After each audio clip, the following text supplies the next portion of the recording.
Julián de Diego, catedrático y director de posgrado en Recursos Humanos de la UCA. Es consultor laboral de empresas y entidades empresarias, académico de número y miembro de la Junta Directiva de la Academia Nacional de Ciencias Morales y Políticas. Además de abogado, Julián es profesor emérito de la UCA y cuenta con un doctorado en Ciencias Jurídicas. Juliana, ¿cuántas empresas asesoran a través de tu estudio? Mira, en promedio siempre hemos tenido 1.600 clientes. Con lo cual es un barómetro de rubros desde petróleo hasta consumo. Todo. Tenemos inclusive dentro de la clientela las nuevas tecnologías como el gran desafío, porque en realidad cuando uno mira los procesos de cambio que se están viviendo, en el panel anterior yo te comentaba que veía que todos los oradores hablaban de cambio, ¿no? Y en realidad la velocidad del cambio produce un fenómeno muy particular que es el desacople. O sea, los cambios son tan vertiginosos que se desacoplan con respecto a las organizaciones y ni hablar en la legislación y en el sistema. Y después cuatro o cinco cambios que han desestabilizado a todos los que tienen que tomar decisiones. La despapelización, la informatización, la robotización, la descentralización, o sea que ya nadie... En todo el país, en todo el mundo. Exacto. Y ahora un dato que es muy importante para los abogados, la desterritorialización. O sea, vos podés tener un abogado en Chile que trabaja conmigo en Buenos Aires para resolver un problema en Mendoza. O sea, se han caído las fronteras. Y a eso le sigue otro proceso que es mucho más complejo, que es la despersonalización. Se está diluyendo la figura del trabajador y se está diluyendo la figura del empleador, ¿no? ¿Por qué? Por una razón muy simple. Hoy lo que se busca en la tarea del trabajador es el resultado. Y no se retribuye más, como sigue ocurriendo en la Argentina, en la época de las cavernas, el salario por hora, por día o por mes que hay en los convenios colectivos o en el salario mínimo vital y móvil, ¿no? Seguimos en el formato salarial de mediados del siglo pasado. Entonces, puede llegar a ocurrir que una pequeña organización, que el mundo se va a integrar por pequeñas organizaciones, comprometan un resultado que nadie sabe quién lo hizo y reciban la retribución y no saben quién lo paga. Esto es para decirlo en forma sencilla, pero ya hay varios fenómenos en ese sentido, por ejemplo, en las producciones de películas de Hollywood, donde los efectos especiales lo realizan, por ejemplo, 3.000 colaboradores, todos cobran, nadie sabe qué vínculos jurídicos tuvieron cada uno en su respectiva fisonomía interna, y nadie sabe quién les pagó. Con lo cual la trazabilidad es muy compleja. Julián, hablando de contexto y hablando de lo que viene, arranquemos por la foto actual. Tenemos un escenario en el cual la inflación supera el 118%, tenemos un escenario en el cual hay un contexto de elecciones. ¿Cómo está eso en materia laboral y por qué no se ve en materia de conflictividad? Bueno, voy por el final. ¿Por qué no se ve en materia de conflictividad? Porque hoy la rotación ha disminuido considerablemente para dar paso a una necesidad mayor que es conservar el puesto de trabajo, porque no hay alternativas de recambio. Entonces, la movilidad cuando aumenta, la movilidad horizontal y vertical, cuando hay crecimiento económico y cuando hay más oportunidades de recambio. Hoy, inclusive en algunas actividades, los trabajadores están siendo robados entre sí por empresas competidoras, porque el segmento está muy acotado en el tema de la capacitación que se requiere y de las competencias para trabajar. Pero la movilidad horizontal y vertical están dañadas. Entonces, eso disminuye considerablemente el conflicto porque el trabajador no adhiere a medidas de fuerza promovidas por el sindicato porque tiene miedo de perder su puesto de trabajo o tiene miedo de que lo despidan. Pero volviendo al tema de la inflación en materia de convenios colectivos produce un fenómeno que es natural y que los sindicatos están tratando de desarmar, que es que cuando uno tiene mucha inflación, tiene conductas obviamente inflacionarias, ¿no? Es decir, cuando es uno de los ejemplos del equilibrio de Nash.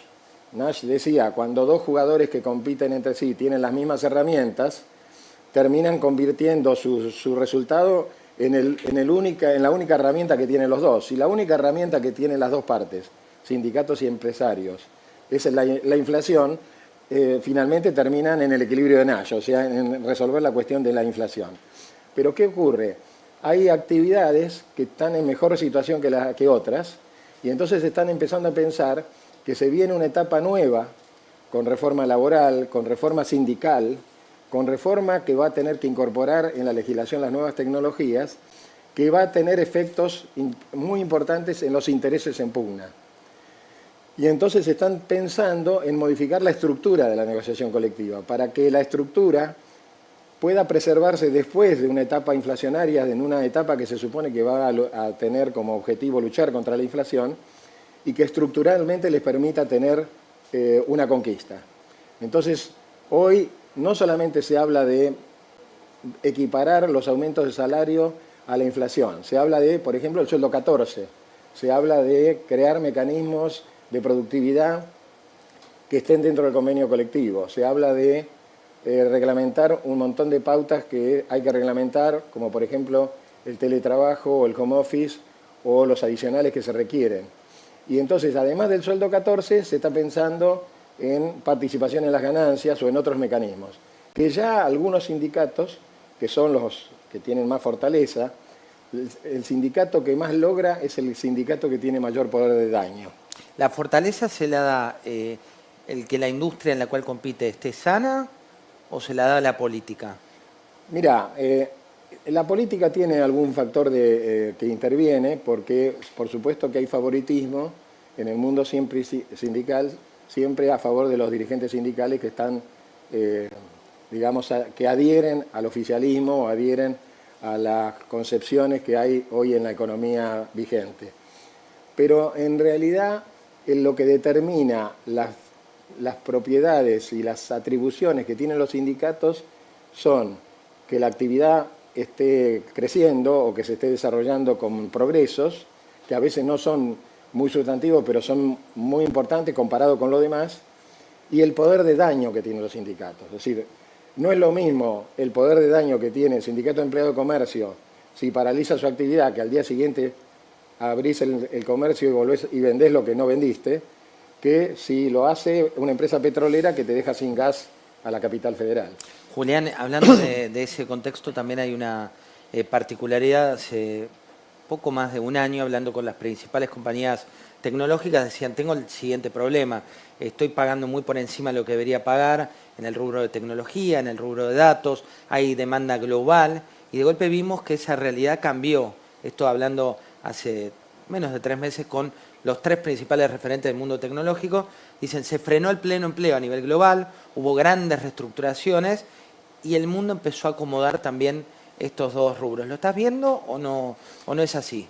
Mira, a mí me parece que uno de los problemas que estamos viviendo es que los conceptos clásicos que tenemos sobre el pleno empleo, la cultura del trabajo, que todo el mundo dice que se está perdiendo en la Argentina o en otras partes del mundo, en realidad lo que estamos viviendo es un fenómeno de transformación tan grande que en realidad la cultura del trabajo no se está perdiendo, sino que está cambiando, que es otra cultura de trabajo distinta a la que nosotros tenemos en el diseño original. Cuando uno ve la competencia que hay entre las empresas tecnológicas, es una competencia fenomenal. ¿Por qué? Porque hay 3 franjas en las empresas tecnológicas. Una franja de lo que es el grupo masivo de colaboradores, que tiene que tener una capacitación intermedia y que se los capacita dentro del empleo, los mandos medios y la conducción estratégica de estas empresas. Y en los mandos medios y en la conducción estratégica hay un crecimiento de los salarios en términos reales, y hay un fenómeno que parecía que en la Argentina no se iba a dar, que es el pago en dólares de los salarios de los que conducen las organizaciones y de muchos de los key managers y de los key workers, o sea, de los que son trabajadores claves y que los que son gerentes claves. Y entonces las empresas están empezando a utilizar otros recursos, como el pago en dólares, por ejemplo, en dólares billete, obtenidos legalmente, como parte del pago de salarios para tener la posibilidad de retener un poco más a un trabajador que, por definición, el nuevo trabajador no ha perdido la cultura del trabajo, tiene una cultura del trabajo distinta. Ni bien ingresa a una empresa, ya está pensando en qué otra empresa puede pegar un salto con una mejora cualitativa y cuantitativa. O sea, no hay una plena satisfacción en el ingreso a una determinada empresa, por más brillante y lucida que sea, porque la persona que ingresa ya está pensando en saltar, porque saltar de una organización a otra le permite un salto exponencial mucho más rápido y mucho más favorable que si sigue el cursus honorum de la organización en la que está. Hablando de eso, hay una tragedia, entre comillas, argentina. Había datos, los últimos datos eran del 45% de la gente en negro. Hoy, ¿qué porcentaje estás calculando a nivel país? Mira, la economía clandestina en materia laboral, por razón de la presión fiscal, por razón de la subsistencia y por razón de que el 85% del empleo está en empresas de menos de 100 personas, ha crecido al 55% sin ninguna duda. Pero creció el trabajo clandestino y creció también el trabajo en gris, en donde una parte de la estructura de la empresa está registrada, paga los impuestos, paga las cargas sociales, y otra parte en forma paralela, como mecanismo de defensa, está en la economía clandestina. ¿Eso en rubros de más de pymes o en todo tipo de categorías? En realidad va disminuyendo la intensidad y la cantidad cuanto más grande es la compañía, porque cuanto más grande tiene más controles y es más difícil que esa actividad la pueda hacer con facilidad. Pero crece muchísimo en las pymes, en las menos de 50 trabajadores, casi el 70% de la economía está en negro, en menos de 50.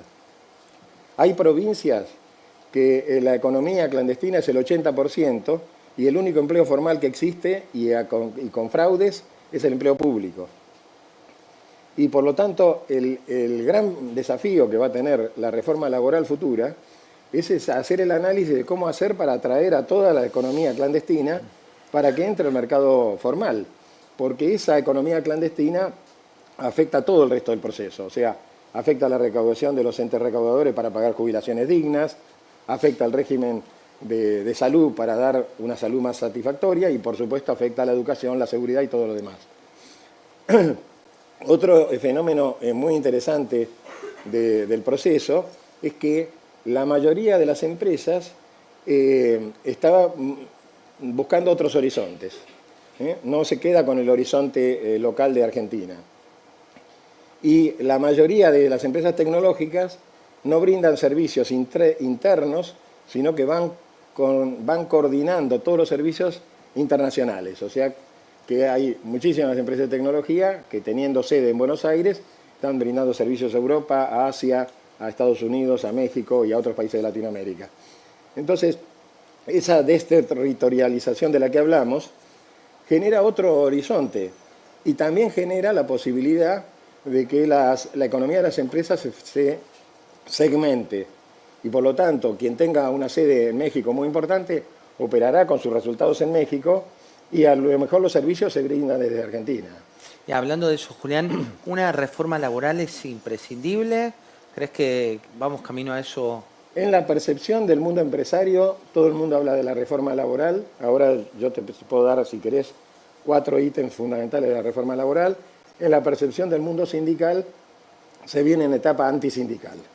O sea que donde muchos de los intereses y de las conquistas logradas por los sindicatos pueden llegar a tener algún sesgo de recortes, algún sesgo de reglamentación, sobre todo en el marco de las obras sociales y en el marco de las contribuciones solidarias que pagan los trabajadores que no están afiliados a los sindicatos. ¿Y ahí porque se cuestiona el modelo?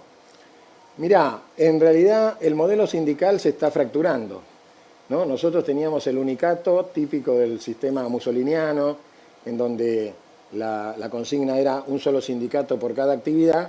La Corte Suprema desde hace ya unos cuantos años viene diciendo que ese sistema es inconstitucional y entonces están apareciendo los sindicatos meramente inscriptos. Entonces toda la estructura sindical se está polarizando y se está segmentando. Una cosa es hablar con un dirigente de la CGT, que está muy lejos de las bases, cuando en el medio lo que está ocurriendo es que los delegados de cada fábrica son los que tienen mayor relación con las inquietudes de la gente y después hay que saltar 3 escalones para llegar a la cúpula sindical. Entonces los sindicatos están muy lejos de las consignas de la gente y es por eso también que muchos grupos de izquierda que no son peronistas, que son de origen marxista, comunista, socialista, están teniendo éxito en las comisiones internas porque han recolectado el interés de las bases de, digamos, de defender el interés de detalle, el interés específico de cada trabajador y no grandes defensas como, por ejemplo, luchar contra la inflación.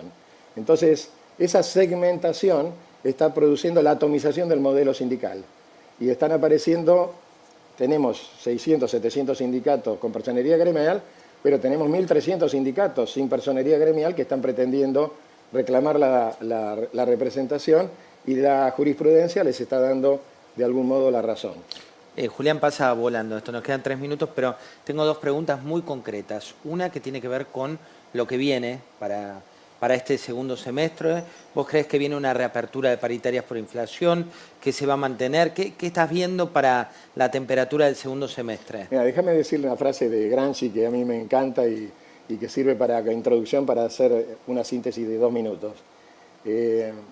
Gramsci, que era un pensador troquista, sí, comunista de principios del siglo pasado, decía: cuando las cosas comienzan a morir, no terminan de morir, y las cosas que tienen que nacer no terminan de nacer, y en el medio nacen los monstruos. Y estamos en ese momento. Están empezando a morir una cantidad de pautas que no terminan de morir, porque esas pautas todas tocan intereses. Está apareciendo en el fondo la reforma laboral, que es el mundo que está por nacer, pero no termina de nacer, y en el medio estamos en esa transición. ¿Cuáles son los 5 puntos claves de la reforma laboral y de lo que viene en este segundo semestre? En los convenios colectivos, los sindicatos que tienen mayor fortaleza y mayor poder de daño cuando llevan adelante una medida de fuerza, están creando figuras que estructuralmente cambian la negociación colectiva. Por ejemplo, el sueldo 14, por ejemplo, los beneficios que se originan en participación en las utilidades. Están pensando también en el reajuste de muchos adicionales, como el tema guarderías, por ejemplo, o el tema beneficios sociales. Entonces, el sindicato que va más allá de la coyuntura de la inflación, piensa en el cambio de la estructura para que esa estructura en un periodo no inflacionario se mantenga y eso represente un beneficio para los trabajadores que representan. En materia de lo que queda del año, la lucha va a ser en ese plano y en el plano de ver que cada sindicato, de acuerdo a sus posibilidades, qué puede hacer para enfrentar la inflación y para superar la inflación en alguno que otro punto, de modo tal de que se llegue a las elecciones con el riesgo de que pueda haber algún acto proelectoral en el medio, como por ejemplo muchas veces se habla en los pasillos, aunque nadie lo confirma y todo el mundo dice que no corresponde, de un bono de post-aguinaldo, como algo así como una medida electoralista. El tercer punto muy importante es que la reforma laboral que viene en todos los planos de lo que son los proyectos que hay en la oposición es muy ambiciosa. Porque en el mundo de las democracias se ha producido un fenómeno muy importante que hay que tener en cuenta, que es el desacople. Se ha desacoplado la gestión de gobierno, que muchas veces tiene legitimidad de origen, o sea, está votada por una democracia transparente, pero después pierde la legitimidad de ejercicio porque no cumple con las promesas de la campaña. Pero además se desacopla porque las nuevas tecnologías le crean desafíos que la mayoría de los dirigentes políticos no saben cómo enfrentarlas. Es más, cuando uno habla con un dirigente político, y yo te hago la sugerencia de que le hagas a veces a esa propuesta, decime 4 o 5 puntos de la reforma laboral y no lo saben, porque sencillamente ellos tienen el título, pero no tienen cuáles son las consignas. Después el tercer tema muy importante es que nuestra legislación, más o menos unos 12.000 artículos entre normas convencionales importantes, la ley de contrato de trabajo, la ley de asociaciones sindicales, la ley de obras sociales, corresponde a la posguerra. Entonces ahí hay que hacer un ayornamiento general porque ya sencillamente de la ley de contrato de trabajo se usan 25 artículos y tiene casi 300. Queda viejísimo. Es viejísima. La ley de contrato de trabajo, aún con sus reformas, se aprobó en la época que todavía no había fax. Y ahora, la única ley que hay pensando en el futuro, es la ley de teletrabajo, que los legisladores se equivocaron. Lo que trataron de hacer en la ley de teletrabajo es proteger al trabajador para que vuelva a la presencialidad, y nadie quiere volver a la presencialidad. Ahora hay una brecha, una 9 de julio. Todo el mundo quiere el home office. Y después el último, o los últimos dos temas son, las nuevas tecnologías no solamente cambian la modalidad del trabajo, cambian los deseos y la satisfacción del cliente, que además el cliente está asumiendo muchas tareas que antes hacían los empleados en relación de dependencia. En el home banking, antes yo iba al banco, me atendía una empleada, me decía qué tenía que hacer, otra empleada me llenaba un formulario, en la caja me atendían, había 3 empleados bancarios pagados por el banco. Ahora, la tarea que hacían esos 3 empleados lo hago yo en la aplicación de mi home banking y lo hago gratis. Y lo hago gratis, o sea, lo hago pues, supliendo el salario que cobraban 3 personas. Entonces, llegamos a tener 200.000 trabajadores bancarios, en este momento estamos en menos de 90.000, y entonces empieza el último fenómeno desafiante, que todavía no se sabe bien estadísticamente qué efectos produce. En la industria se va todo a robotizar, y en los servicios se va todo a sistematizar a través de las nuevas tecnologías. Entonces van a empezar a aparecer lo que todo el mundo teme, que es el reemplazo del trabajador por la tecnología, el reemplazo de la mano de obra por el robot, el reemplazo de muchísimas actividades que antes eran rentadas por actividades que van a desaparecer. Los abogados, los contadores, los escribanos. Periodistas. En una fábrica de motores que está cerca de Rosario había 600 trabajadores, ahora hay 30 ingenieros que conducen los robots. Ese es el proceso que viene y ese va a ser el mayor desafío del futuro porque tiene que haber crecimiento económico con empleo de calidad.